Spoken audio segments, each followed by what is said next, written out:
નમસ્કાર વિદ્યાર્થી મિત્રો, હું ગોહિલ જાગૃતિ.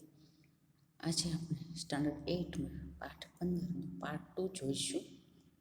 પાર્ટ 1માં આપણે જોયું કે અંજન નામનો એક છોકરો જેને ભણવામાં બહુ રસ નથી, ભણવામાં એનું મન લાગતું નથી. એને બધી પ્રવૃત્તિ કરી અને કંઈક નવી ખોજ કરવી બહુ ગમે છે, પણ એના ઘરનાને, એના મા બાપને આની પ્રવૃત્તિ કરવાની, નવી નવી પ્રયોગ કરવાની રીત જરા પણ ગમતી નથી. એમાં પણ એના પપ્પા નિખિલરાય એની ઉપર ખૂબ જ ગુસ્સે થઈ જાય છે અને કહે છે કે હવે તારું ભવિષ્યમાં શું થશે, મને તારી બહુ ચિંતા થાય છે. હવે આપણે પાર્ટ 2 જોઈએ તો માંદલો અંજન પથારીમાં પડ્યો છે. માંદલો એટલે કે બીમાર. એનો પ્રફુલ્લ ચહેરો પીળો પડી ગયો છે. પ્રફુલ્લ એટલે કે એકદમ તાજો ચહેરો પીળા રંગનો થઈ ગયો છે. નિરાશ થઈ ગયો છે અંજન. આંખોનું તેજ જરા હણાયું લાગે છે. એની પડખે ઈસ પર કિન્નરી બેઠી છે. એની આંખો છે એ નિસ્તેજ થઈ ગઈ છે અને એ જે ખાટલા ઉપર સૂતો છે એને કહેવાય ઈસ. એ ઈસ ઉપર કિન્નરી બેઠી છે. અંજનના કપાળ પર, માથા પર, હૃદય પર એ પોતાનો સુંવાળો હાથ ફેરવતી તાકી તાકીને અંજન સામું જોતી હોય છે. એટલામાં જ અંજન પાસું બદલે છે. પાસું બદલવું એટલે કે પડખું બદલવું. પડખું ફેર્યો અંજન. એની બેન છે એની બાજુમાં બેઠી છે અને અંજનની માથે હાથ ફેરવે છે. કિન્નરી પંપાળતી, અંજુ ભાઈ કાંઈ જોઈએ છે? અંજન, ના કિન્નર, મારે કાંઈ નથી જોઈતું. તારે રમવા જવું હોય તો જા. કિન્નરી, ના અંજુ, તો અહીં બેસી રહેવાની. અંજન, શું કામ? હું માંદો એમાં તારે શું કામ ન રમવું? જા બહેન. કિન્નરી, ના ભાઈ, હું ક્યાં મોંએ રમું? નીચું જોઈને મારે વાંકે તું માંદો પડ્યો, મારે જ તને સાજો કરવો જોઈએ. કિન્નરીને એમ થાય છે કે મેં મારા પિતાજીને અંજનની ફરિયાદ કરી અને પિતાજી અંજનને ખૂબ જ ગુસ્સે થયા એટલે અંજન બીમાર પડી ગયો છે. એટલે એ મનમાં ને મનમાં ગિલ્ટી ફીલ કરે છે કે મારા લીધે અંજન બીમાર પડ્યો, એટલે હું જ એને સાજો કરીશ, મારે રમવા જવું નથી. અંજન, તારે વાકે? ના ના, એ તો હું તડકામાં ખૂબ કૂદ્યા કરતો હતો ને, પછી તાવ ચડે એમાં શી નવાય. કિન્નરી, ના ના અંજુ, આજે સવારે મા બાપુને કહેતી હતી એમણે જ તને માંદો પાડ્યો છે. પહેલે દિવસે તને બાપુ એટલું બધું ધખ્યા ન હોત તો તારી તબિયતને કશું ન થાય. ધખવું એટલે કે ખૂબ ગુસ્સે થવું, વઢવું, ખીજાવું. અંજન કિન્નરીને જોઈ રહે છે. પછી મા મને વઢતી હતી કે મેં તને ભજ્યો ન હોત તો બાપુને કંઈ ખબર પડત નહીં, એટલે મૂળ વાંક મારો છે. વઢવું એટલે કે ખીજાવું. કિન્નરી કહે છે કે મા પણ મારો વાંક કાઢે છે.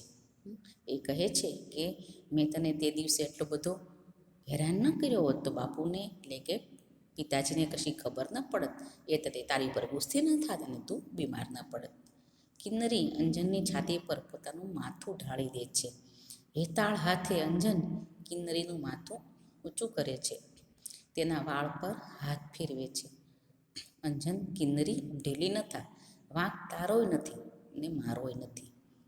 માં ઘડી ઘડી નસીબનો વાંક કાઢ્યા કરે છે ને, મારું એ નસીબ વાંકું હશે. અંજન હસવાનો પ્રયત્ન કરે છે પણ હસી પણ શકે છે, પણ હાસ્યમાં રંગ નથી, ઉમંગ નથી, ચેતન નથી. ફિક્કું હાસ્ય કરે છે અંજન અને કહે છે કે આમાં કોઈનો વાંક નથી, વાંક આપણા નસીબનો છે, આપણા ભાગ્યનો છે. કિન્નરી, ભલે ભાઈ, એ જે હોય તે, આપણે બીજી વાતો કરીએ. તારે દવા પીવાનો વખત થયો છે, પીશ ને અંજુ. અંજન, જવા દે, મને બહુ કડવી લાગે છે. એ પીવું છું એટલે મારે આંખે અંધારા આવે છે, જવા દે. કિન્નરી, પણ ભાઈ, દવા પીધા વિના તે કાંઈ ચાલે. અંજન ઉત્તર નથી આપતો. કિન્નરી વિચારમાં પરોવાય છે. એટલામાં નિખિલરાય અને સુરેન્દ્રનાથ પ્રવેશ કરે છે. નિખિલરાય, ડાક્ટર સાહેબ, અઠવાડિયામાં તો આ છોકરો લાશ થઈ ગયો. લાશ થઈ જવો એટલે એકદમ નબળું થઈ જવું, વીક થઈ જવું, બીમાર પડી જવું. હવે તો બરાબર થઈ જાય એવું કંઈક કરો. રોજ કેટલો તાવ રહે છે, ક્યારે ચડે ઉતરે છે વગેરે ચિઠ્ઠીમાં લખીને મોકલતો, પણ આજે તો ઘરમાંથી હઠ લીધી કે તમને તેડાવવા. મને થયું કે વાત તો વિચારવા જેવી છે. અંજન એટલું બધું બીમાર પડી જાય છે કે એના ઘરમાં માતાને લાગે છે કે ડૉક્ટરને ઘરે બોલાવવા જોઈએ. એ માટે સુરેન્દ્રનાથ ડૉક્ટર છે એ અંજનને તપાસવા માટે આવે છે. સુરેન્દ્રનાથ સારું કર્યું. આવી આળસમાં કોઈ વખત માણસ બાળક ગુમાવી બેસે છે, એટલે કે મૃત્યુ પણ થાય છે. ઠીક છે કે આને એવું કશું લાગતું નથી, બાકી મામલો બગડી બેસે. પછી તો અમારે સુધારવો એ કેમ? નિખિલરાય મનમાં ચીડાય છે, પણ શું કરે? સુરેન્દ્રનાથની વાતો સાંભળી અને નિખિલરાયના મનમાં ગુસ્સો ચડે છે, પણ કશું બોલતા નથી. સાહેબ, છોકરો દવા બરાબર પીએ છે ને? નિખિલરાય શીશી સામે જુએ છે. કિન્નરી તે જ પળે દવા કાઢીને અંજનને આપે છે. અંજન એક ગટગટાવી જાય છે. મોં ન બગડે એ માટે ઘણો પ્રયત્ન કરે છે, તોય લગીર એમ થઈ જાય છે. લગીર એટલે કે જરા. અંજને દવા પીધી હોતી નથી. ડૉક્ટર પૂછે છે એટલે કિન્નરીને એમ થશે કે હમણાં મારા પિતાજી મને ગુસ્સો કરશે કે દવા કેમ નથી પીવડાવી, અથવા અંજનને ખીજાશે કેમ દવા નથી પીધી. એટલે એ એકદમ ઝટપટ અંજનને દવા પાય છે. અને અંજન છે એને દવા ભાવતી નથી, પણ એના પિતાજીની બીકે દવા પી જાય છે અને મોઢું ન બગાડવાનો પ્રયત્ન કરે છે, તો પણ બગડી જાય છે. હાથ પહોળા કરીને, લ્યો, દવા પીવી નહીં ને તબિયત સુધારવી, એ તે કદી બનતું હશે? હરિભજ્યા વિના વૈકુંઠ મળતું હશે? નિખિલરાય કહે છે કે દવા પીવી નથી અને તબિયતની સુધારવી છે. એ તો એવું થયું કે ભગવાનનું ભજન ન કરવું અને પાછું વૈકુંઠમાં જવું. એટલે દવા તો પીધી નથી તો તને ક્યાંથી સારું થાય, એમનો કહેવાનો મતલબ એમ છે. નિખિલરાય, ડાક્ટર સાહેબ, હવેથી હું ધ્યાન રાખીશ. અંજુ, સાંભળ્યું ને? દવા વખતસર પીવાની છે.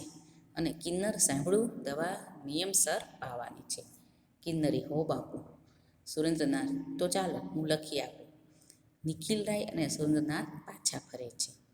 કિન્નરી, અંજુ, ડાક્ટર સાહેબ તો તારી નાડે ન તપાસી? નાડ તપાસી એટલે કે હાથમાં લઈ અને નસ જોઈ. અંજન, સારું થયું, હવે હું દવા ઢોળી નાખવાનો છું. કિન્નરી, અરે એવું તો થાય. એટલામાં અંદરથી અવાજ આવે છે.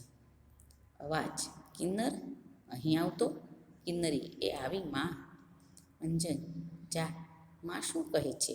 તો અહીં બેસી રહે છે તો એને કાંઈએ મદદ કરતી નથી. કિન્નરી જલ્દી જાય છે. અંજન ધીમેથી પથારીમાં બેઠો થાય છે. કંકાસથી, હું હસતો નથી એટલે માં રડ્યા કરે છે.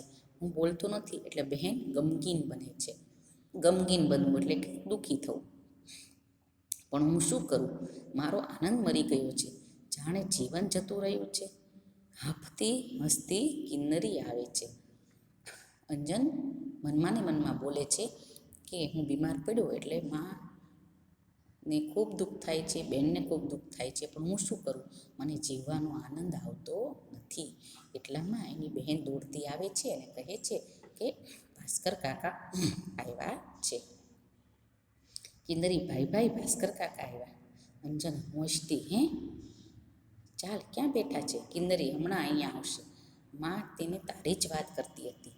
અંજનના હોઠ પર હાસ્ય ફરકે છે. તો વિદ્યાર્થી મિત્રો, અહીંયા પાર્ટ 2 પૂરો થયો. હવેના લેક્ચરમાં આપણે પાર્ટ 3 સમજીશું. તમારે વર્કબુકમાં આ પાઠનો પ્રશ્ન 1 અને 2 કરવાનો રહેશે. Thank you.